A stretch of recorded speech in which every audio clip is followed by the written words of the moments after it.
खेलने चले आए। दोपहर का समय जसोदा ने कहा, दीदी रोहिणी जा बलराम दाऊ को और कन्हैया को नदी के किनारे से लौटा के ला। आज सवेरे बाल भोग भी नहीं किए हैं। बाबा दासार हैं, ब्रजराज भोजन के लिए पुकार रहे हैं। तो रोहिणी चली, लेकिन खेल में इतने मस्त थे सुन न सके। अंत में जसोदा हाथ में छड़ी लिए पुनः चलती है। जसोदा जो हवीत कृष्णम पुत्र स्नेह श्रुतस्तनी। बड़ा सुंदर भाव है कि आज हमने कहा कि छड़ी लेकर के चली है, लेकिन आज जसोदा छड़ी लेकर के नहीं चली, तो अपने छाती में दुग्ध की धारा लेकर के चली है। पुत्र स्नेह श्रुतस्तनी। जसोदा जो हवीत कृष्णम, किस प्रकार भगवान श्री कृष्ण को पुकारा। तू अपने हृदय में प्रेम लेकर के जब भक्ति पुकारती है, स्नेह प्रेम लेकर के जब कोई भक्त पुकारता है उस परमात्मा को, तो वह विधेय बनकर के आज्ञाकारी बनकर के उस भक्त के सामने आकर के खड़ा हो जाता है। यहाँ छड़ी नहीं, क्योंकि देखो ये वेदांत अर्थ है। वहां छड़ी थी, यहाँ छड़ी नहीं है, तो क्या है? स्नेह श्रुतस्तनी। स्नेह से छाती भीग गई है। हर हर हर हर कभी कभी तो फवारे फूटते हैं छाती से दुग्ध के, इतना स्नेह उमड़ता है। और जब स्नेह लेकर के कोई जीव परमात्मा के निकट जाता है, जहाँ कहीं है वहीं से पुकारता है, तो परमात्मा आने में विलंब नहीं करता। श्री बाल कृष्ण भगवान की चले आए। और एक ओर नंद, एक गोद में बल, दूसरी ओर कृष्ण बैठ गए। बाबा नंद नाना तरह के व्यंजन मिलाते और मिलाकर के एक ग्रास कन्हैया के मुख में, दूसरा ग्रास बलदाऊ के मुख में, और फिर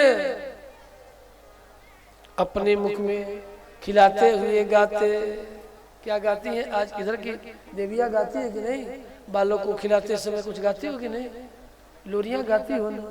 अरे आवा बारे आवा नदिया किनारे आवा, ओ चंदा मामा बबुआ के मुंह में घुटूर। ये भोजपुरी है। ओ चंदा मामा बचवा के बेटवा के मुंह में घुटूर। अरे आव बारे आव नदिया किनारे आव, अरे आव बारे आव नदिया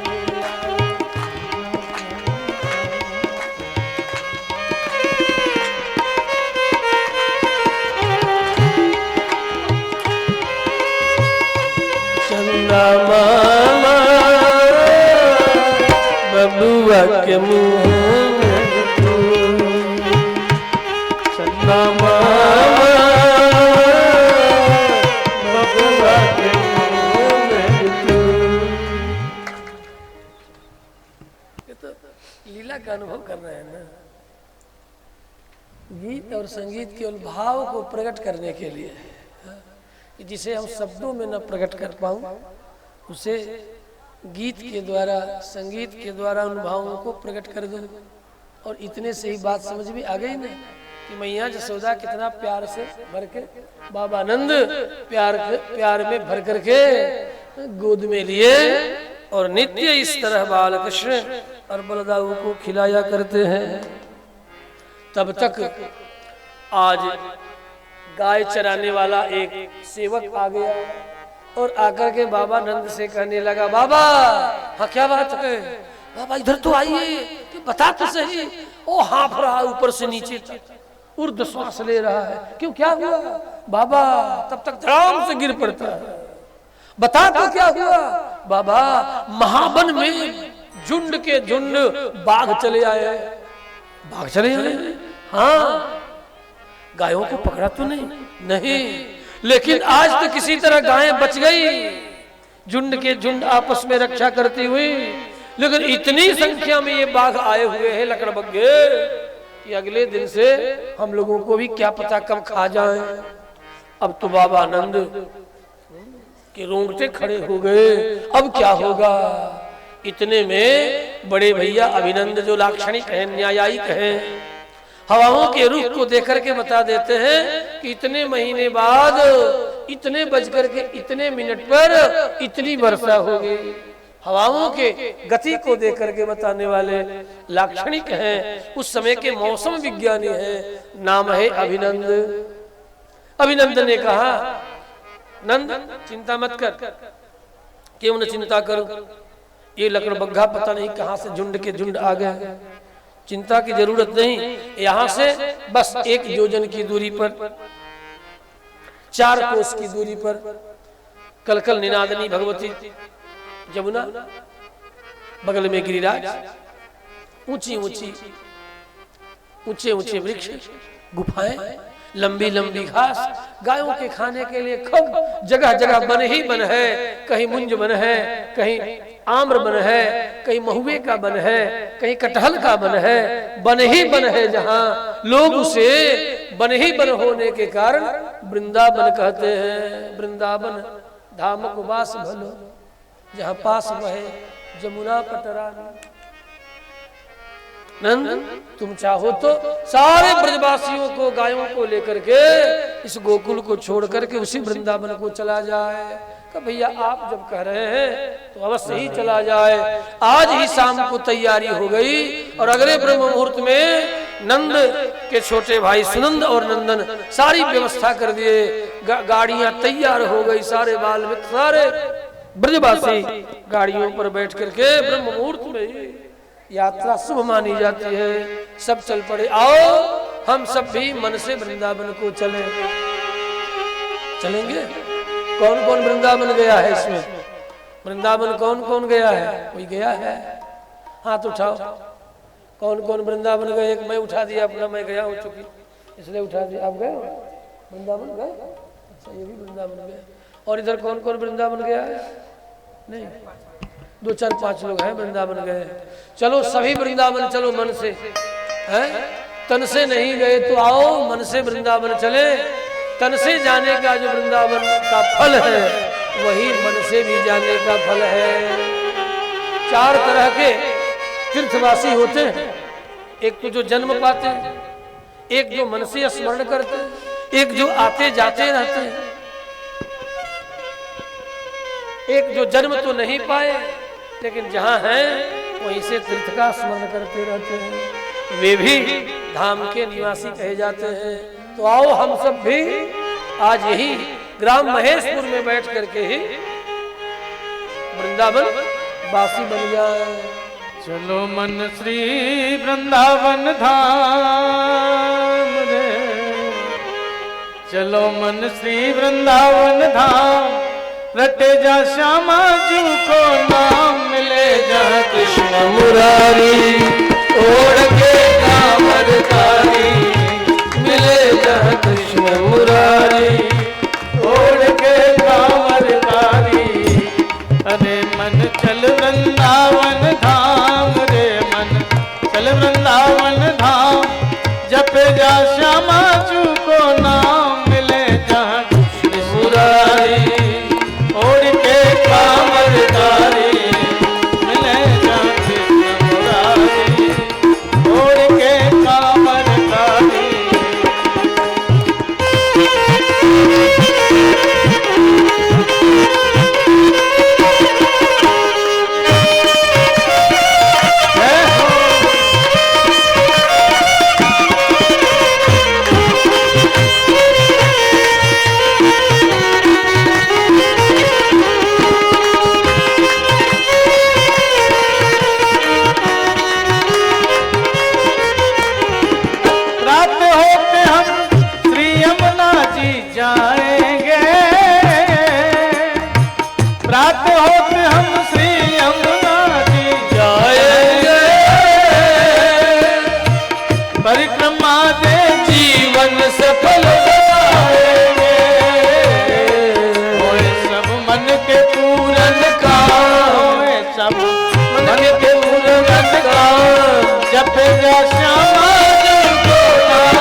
मुरारी ओढ़ के कामरकारी मिले जहाँ कृष्ण मुरारी ओढ़ के कामरकारी।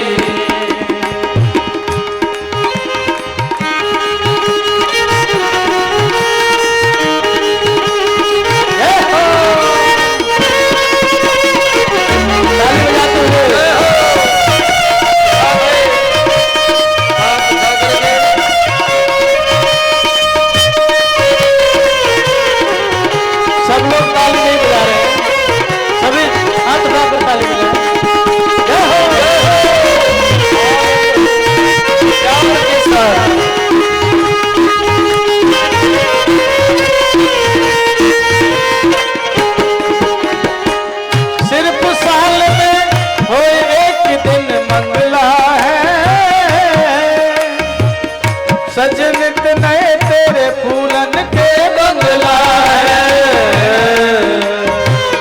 सिर्फ साल में,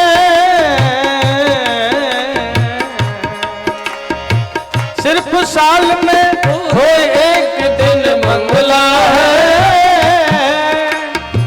सजनित नए तेरे फूलन के बंगला है। अरे क्यों भटके खामा खाम, अरे क्यों भटके खामा खाम, जब जा श्यामा तुमको नाम मिलेगा मुरारी ओढ़ के कामरकारी मिले जा कृष्ण मुरारी ओढ़ के कामरकारी।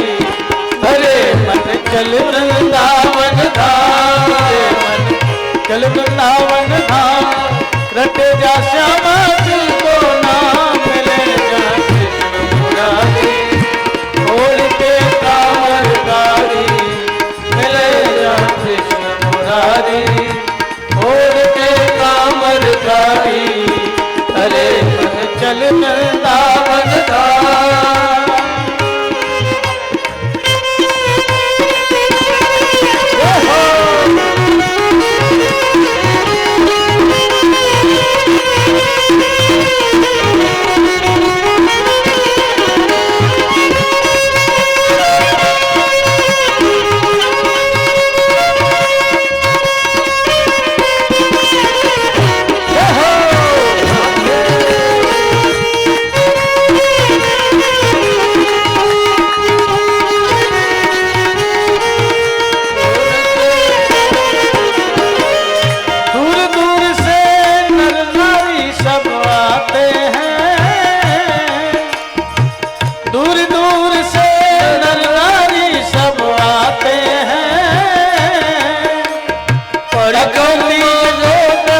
चरण दे पाते हैं,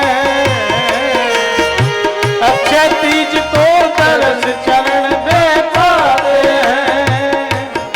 करें सब मन के पूरन काम, करें सब मन के पूरन काम, करें सब मन के पूरन काम, जब जा श्यामा तुमको नाम मिले जा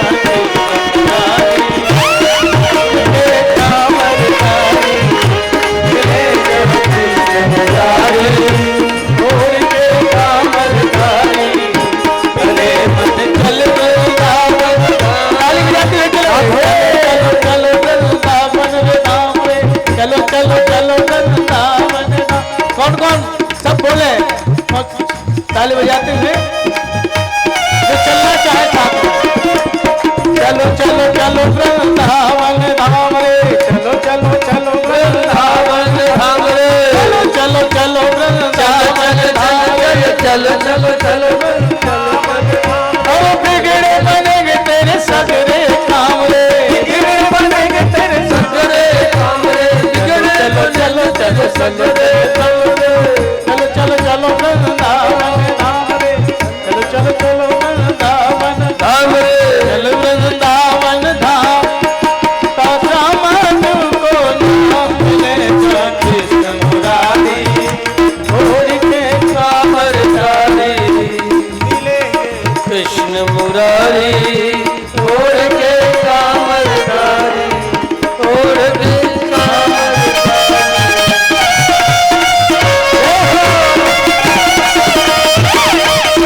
वृंदावन चले आए। भगवान श्री कृष्ण की कृपा से वृंदावन में दिव्य वृंदावन का अवतरण होता है। दिव्य लोक से, गोलोक से वृंदावन को अवतरित करते हैं भगवान कृष्ण। यमुना के तट पर गोवर्धन के बगल में सबको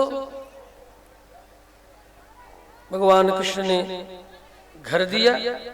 सभी मित्रगण अपने अपने माताओं के साथ, परिवार के साथ वृंदावन में निवास करने लगे। वृंदावन आते ही बाल कृष्ण मचलते हुए बाबा आनंद से निवेदन करते हैं, बाबा मुझे गैया चिराने के लिए कब मिलेगा। तब आज महर्षि संडिल्य को बुला करके कृष्ण को वत्सपाल पद पर अभिषेक किया जाता है। ये पद है वत्सपाल, बछड़ा चराने की पदवी। लाखों लाखों गैयों के लाखों लाखों बछड़े आज से कृष्ण वत्सपाल बनाए गए। कंस ने वत्सासुर को भेजा, दोनों चरण पकड़ के कपित्थ के पेड़ पर दे पटका, वत्सासुर का उद्धार किया। फिर बकासुर को भेजा, उसका भी उद्धार वृंदावन में। फिर अघासुर चला आया। भगवान कृष्ण ने देखा मेरे मित्रों को अघासुर निगल गया, सो तभी तालियां चुटकियां देकर के अघासुर के मुख में प्रवेश कर गए। जब ही निगलता है भगवान कृष्ण मूर्धा के पास अटक गए, विशाल हो गए, बढ़ गए, मूर्धा फटा। सारे मित्र कृष्ण सब बाहर निकल आए। अघासुर का तेज निकला, कृष्ण के चरणों में प्रवेश कर गया। अघासुर मुक्त हो गया। श्री कृष्णचंद्र भगवान की शरीर सूख गया। शरीर के सूखने से गुफा बन गई। जब कभी भी धूप वर्षा होती, अघासुर के मुख से बने गुफा में मित्रगण विश्राम करते। इस तरह भगवान कृष्ण ने अघासुर का उद्धार किया। अघासुर के उद्धार से पूर्व भगवान कृष्ण अपने मित्रों के साथ वनभोज किया और वनभोज करते समय परस्पर एक दूसरे को देते, बांटते, स्वतः भी पाते, कृष्ण को भी खिलाते। कुछ मित्र तो पापा करके, खा करके, जूठा करके कृष्ण के हाथों में देते। क्वचित बनासाय मनो दधद हरे। इस लीला को ब्रह्मा ने देखा और देख करके ब्रह्मा मोहित हो गया, विमुग्ध हो गया। ये भला ईश्वर नहीं हो सकता। बछड़े दूर चले गए चरते हुए घास, उधर बछड़ों को छिपा दिया। कृष्ण ढूंढने के लिए चले तो मित्रों को छिपा दिया। उधर गए तो मित्र न मिले, लौट के आए तो मित्रों की प्राप्ति नहीं हुई। उधर बछड़े, इधर मित्र। भगवान कृष्ण जान गए ये ब्रह्मा की कुमति है। स्वतः अनेक रूप भगवान श्री कृष्ण ने धारण किया है और 1 वर्ष तक लीला करते रहे। जो जैसे थे वैसे भगवान कृष्ण ही बन गए। 1 वर्ष तक लीला होती रही। 1 वर्ष के बाद एक दिन गोपाल बलराम गायों को लेकर के चले। गायें बछड़ों को देख करके इतना व्याकुल होती हैं, बलराम अपने दंड से रोकने का यत्न करते हैं, गायों को रोक न सके। ध्यान लगाते हैं तो देखा ये बछड़े कोई और नहीं, साक्षात कृष्ण ही बछड़े बने हैं। इसीलिए गायों में इतना बल। समझ गए ये कृष्ण की माया है। 1 वर्ष के बाद इस माया का अंत होता है। इसी क्रम में जब देखा कृष्ण ने कि बछड़े और मित्र ब्रह्मा ने छिपा दिया है, 1 वर्ष तक लीला करते रह गए। ब्रह्मा देख करके जो विमोहित था, हार गया, कृष्ण के चरणों में आकर के धड़ाम गिरता है और इनकी स्तुति करता है, प्रभु मैं आपकी माया से विमोहित होकर आपको नहीं जान सका, मुझे आप क्षमा कर दीजिए। थर थर थर थर कांप रहा है ब्रह्मा, हाथ जोड़े हुए है, आंखों से अश्रु की धारा चल रही है, सिर झुकाया है। सनई रथोत्थाप्य विमृज्य लोचने मुकुंद मुदिवीक्ष विनम्र कंधरः कृतांजलि ही प्रश्रयवान समाहितः सबे पथु गदगद ऐल ले लया। इस तरह ब्रह्मा ने बहुत लंबी चौड़ी प्रार्थना की, हे प्रभु मैं आपके शरण में हूँ, आप मुझे क्षमा करे। नवमिड्यते भ्रवपुषे तटिदम्बराय गुंजावतंस परिपिच्छल सन्मुखाय वन्यस्रजे कवलवेत्र विशाल वेणु लक्ष्मश्रिये मृदुपदे पशुपांगजाय। हे पशुपांगज, आपके चरणों में हम बार बार नमस्कार कर रहे हैं। पशुपातीति पशुपा, पशुपातीति पशुपः रुद्रः